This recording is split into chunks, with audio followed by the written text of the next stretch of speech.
Molly, a dedicated public servant in a quaint small town, found herself entwined in a peculiar marital situation.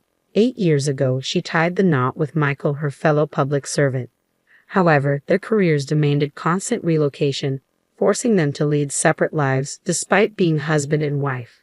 The absence of children only accentuated their solitary existence. Night after night, at 9 p.m. sharp, Molly would receive a familiar message on WhatsApp from her husband. "Damn, I have a meeting tonight as well," it would read, followed by a brief exchange about their uncertain reunion. This routine, albeit predictable, was the closest semblance of communication they shared throughout their marriage. To outsiders, their arrangement might have seemed like a marriage of convenience, a notion exacerbated by their profession as federal civil servants, often deployed to different military bases every few years.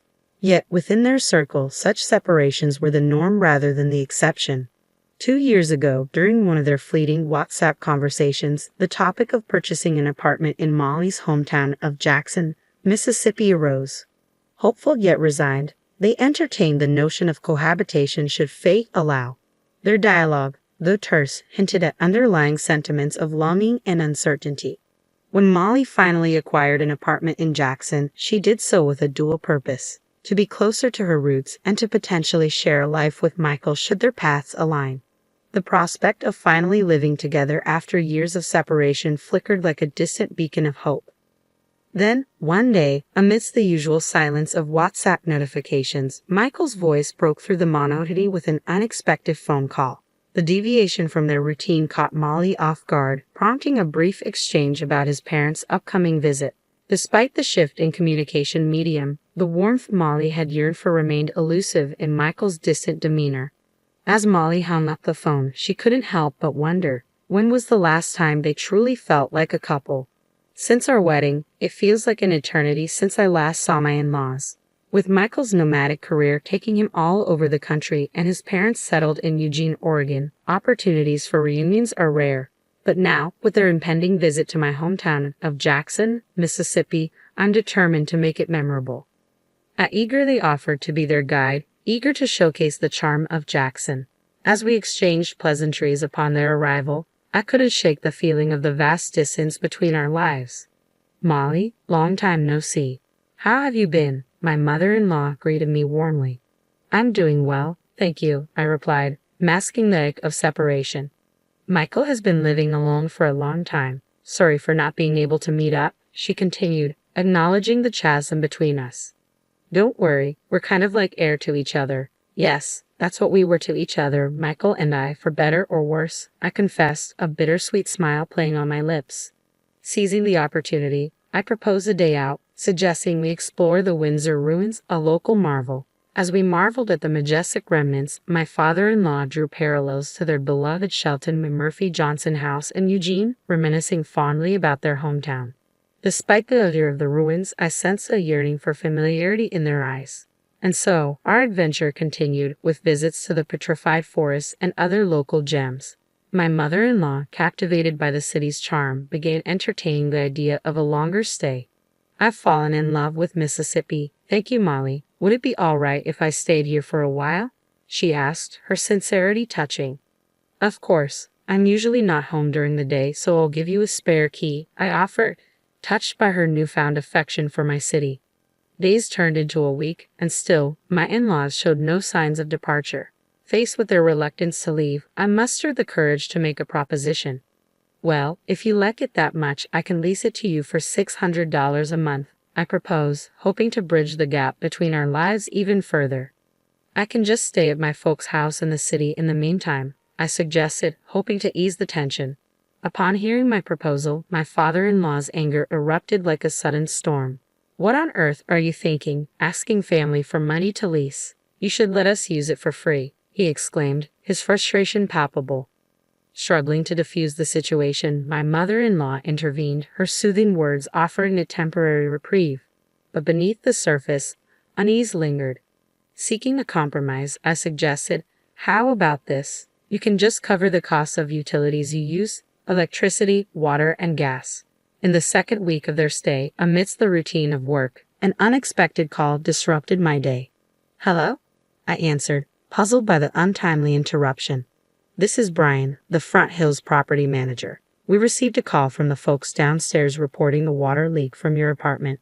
The voice on the other end explained urgently. Can you come over right away? We can't go in without your permission.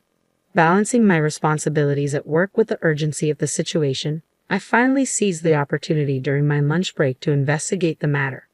Upon arriving at the apartment with the property manager, I was met with surprise from my mother-in-law. "Oh, Molly, what brings you here at this time? What about work?" she inquired, her concern evident. Ignoring her question, I focused on addressing the reported issue. "Ma'am, the folks downstairs are saying there might be a water leak from our place," I explained to the property manager, determined to resolve the situation. Upon inspection, my suspicions were confirmed. The hose of the washing machine had come loose, causing a repetitive cycle of draining. This is the problem," I declared, relieved to have identified the source of the disturbance. Descending with the property manager, we ascended to our apartment to inspect the reported leak. As we entered, my heart sank at the sight of the spreading stain on the ceiling, directly beneath the washing machine. An involuntary sigh escaped me, betraying my frustration. My mother-in-law, curious, peered into the room before retreating with a guilty expression. Knowing the responsibility fell on my shoulders, I begrudgingly apologized to the neighbors with a peace offering of cookies, accompanied by a bill from the property management for the necessary repairs. Upon relaying the incident to my mother-in-law, her reaction caught me off guard. "So you're telling us to pack up and leave, is that it? We're not going anywhere that easily. Should we just up and go, huh?" she retorted, her tone sharp with indignation. The complaints continued unabated. Another call from the property manager revealed a new issue. My father-in-law's nightly balcony serenades were causing a disturbance. Suppressing a groan, I resolved to address the matter head-on. Returning to the apartment, I was met with an empty space. A note on the table announced their departure back to Seattle, leaving behind unpaid utilities and a heap of garbage. Frustration boiled within me. Their departure was abrupt, leaving behind a mess and unpaid bills. With my in-laws gone, I reclaimed the apartment for my parents' house. But just as I settled back into my routine, an unexpected call from my husband rattled me to the core. "My dad and mom love your apartment, so I'm giving it to them as a gift," he declared, his tone final. "Understand, or we're getting a divorce." Stunned by his ultimatum, I could only grasp the weight of his words as he hung up, leaving me to contemplate the repercussions of his decision. As I left my apartment, the echo of my mother-in-law's laughter lingered in the air. Unbeknownst to me, my in-laws had relocated to my husband's government quarters, initiating a subtle yet coercive tactic. Instead of addressing me directly, they manipulated my husband into pressuring me to relinquish the apartment. How had it come to this? Now, I found myself at a crossroads. Surrender the apartment I had fought so hard for, or face the prospect of divorce. It was a binary choice, one that weighed heavily on my mind as I deliberated the options. Groaning with the weight of my decision, I finally reached a resolution. 2 days later, instead of the usual WhatsApp message, my husband's call brought an ominous tone. "You'll pay for this," he threatened, incensed by my decision to send divorce papers via express mail. His anger caught me off guard, but I stood firm in my resolve. Yet the repercussions of my actions unfolded swiftly. Summoned by my boss, I received a transfer order to Dallas, orchestrated by my ex-husband who managed personnel. Frustration bubbled within me, but amidst the chaos, one question persisted. What about my apartment? Should I succumb to pressure and rent it to my ex's parents? Seeking clarity, I sought counsel from the legal affairs department at work. Their verdict was clear. With no ties to my ex-husband, I had no obligation to accommodate his parents either. The solution was simple: rent out the apartment as a landlord. Empowered by this revelation, I contacted my in-laws, who had returned to Portland, and proposed renting out the apartment upon my transfer. To my surprise, they readily agreed, their interest in the apartment outweighing any notion of harassment. In this unexpected turn of events, I found solace in reclaiming control over my life and property. I proposed a monthly rent of $700, inclusive of utility bills and repair costs from their last stay. Surprisingly, my in-laws accepted the condition without complaint. As I juggled my duties in Dallas, I also dedicated myself to studying for the internal selection examination, a pivotal step towards advancing to the highest echelons among senior military officers. The ultimate goal was to qualify for the Command Staff Course, a rigorous training program for unit commanders. My desire to surpass my ex-husband in rank and position fueled my determination. Against all odds, I triumphed over this formidable obstacle, securing admission to the Command Staff Course in one attempt. With a triumphant spirit, I declared to myself, "Watch this, Michael. The real revenge starts now." As I embarked on my journey, I purposely refrained from contacting my ex-husband, relishing in the anticipation of his reaction. 16 months later, I ascended to the position of unit commander in Nebraska, overseeing soldier education and training. Concurrently, fate saw fit to bring my ex-husband to the same state, albeit in a different capacity, assigned to the Regional Cooperation Headquarters, acting as a liaison between the military and local communities. Thanks to my success in the internal selection exam, my rank now surpassed that of my ex-husband's. The revelation of my elevated status caught him off guard during a training session for senior officers. "Why are you wearing a higher rank insignia than mine?" he demanded, his voice betraying a mix of surprise and indignation. His outburst drew the attention of those around us, leaving them puzzled by the sudden tension between us. As I observed my ex-husband's arrival, a wave of emotions surged within me, but I chose to maintain a composed exterior. Deep down, I harbored a sense of relief, realizing that I was no longer entangled with someone of such low character. It was a splendid Sunday, bathed in sunshine, marking the annual Base Open Day. This event offered a rare opportunity for civilians to engage with servicemen and experience a glimpse of military life. As crowds marveled at the displayed tanks and immersed themselves in simulated combat training, excitement filled the air. Soldiers descended from helicopters, executing maneuvers with precision akin to Spider-Man, leaving onlookers in awe. From photos with soldiers to souvenir merchandise, attendees reveled in the festivities. Amidst it all, I, as a training coordinator, manned a booth offering civilians a chance to experience the forward-leaning rest position alongside active servicemen.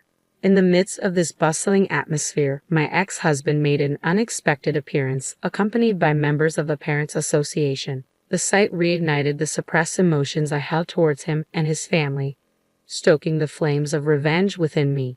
In that moment, amidst the vibrant festivities, I saw an opportunity for ultimate retribution. I couldn't let this opportunity slip by. "How about it, Mr. Over there? Mom and Dad, would you like to join us too?" Before I knew it, I found myself calling them over, reluctantly ushering my ex-husband and former in-laws to our booth. With a determined yet subtle forcefulness, I fitted my ex-husband with an iron helmet and positioned him amongst the other servicemen. "All right, in the military, we assign everyone a number," I explained, suppressing a smirk. "When I say start numbering, the person on the right will say 1, then the next person 2, and so on." I orchestrated the lineup, strategically placing my ex-husband at the far right in the coveted number 1 position, surrounded by a mix of servicemen and civilians. "Numbering start," I commanded, relishing the control. As the exercise commenced, my ex-husband's prompt response and rigid stance almost broke my composure. Suppressing the urge to laugh, I reveled in the unexpected amusement of the situation. Following the lineup, the instructor, a seasoned serviceman, delivered a concise lecture on the forward-leaning rest position. Participants, including my ex-husband, diligently followed suit, repeating the moves until they were proficient to a certain extent. From that moment onward, I assumed command. "We're going to conduct combat training," I announced, addressing both soldiers and civilians alike. "Soldiers, be mindful of your muzzle direction. Civilians without guns, please simulate." With a firm directive, I rallied the 9 participants. "Target the tree ahead, forward." We're maintaining a low profile, advancing by running, using the tree for cover, I instructed, orchestrating the exercise. "Keep your weapons pointed towards the enemy direction, and let a portion of the team move forward in a bounding overwatch." Number 1. Bounding overwatch, move forward, I commanded, pushing my ex-husband to his limits. With each directive, my ex-husband, an active duty soldier, obediently followed, crawling along the ground with his rifle.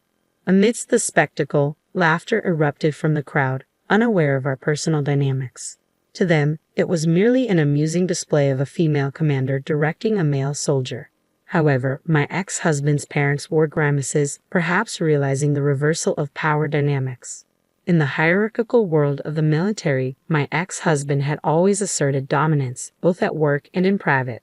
Yet fueled by frustration, I undertook and aced the selection exam, turning the tables. Refreshed by the experience of asserting my authority, particularly in front of my ex-in-laws who had once looked down on me, I reveled in my newfound confidence. Days later, my ex-in-laws expressed a desire to move out, freeing me to commute from my own apartment, a symbolic victory. Ironically, encounters with my ex-husband continued, but each time, his grimace brought me secret pleasure, a silent reminder of my newfound empowerment.